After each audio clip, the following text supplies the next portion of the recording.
আসসালামু আলাইকুম রহমতুল্লাহি ওয়া বারাকাতুহু। দেখুন সবাই সন্দীপ আনিমিয়া বাজার ভয়াবহ আগুন। এই আগুনটা গ্যাসের যে বোতলটা আছে সেটার থেকে লাগলো গেছে।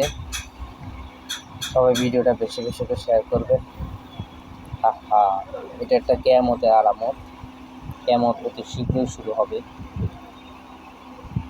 কিয়ামতের দিনের উপর ঈমান আনতে হবে এবং কিয়ামতকে বিশ্বাস করতে হবে। এখন দেখেন সবাই কি ভয়াবহ আগুন। আহা, দুঃখ লাগে একটা।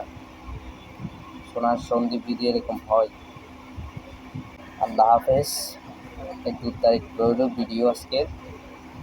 ভিডিওটা ভালো লাগলে শেয়ার করে দেবেন এবং অন্য মানুষকে সতর্ক করে দেবেন যেন গ্যাস সিলিন্ডার কাছে না রাখে এবং দূরে রাখতে করবেন এবং গ্যাস সিলিন্ডার চেক করতে করবেন। আল্লাহ হাফেজ।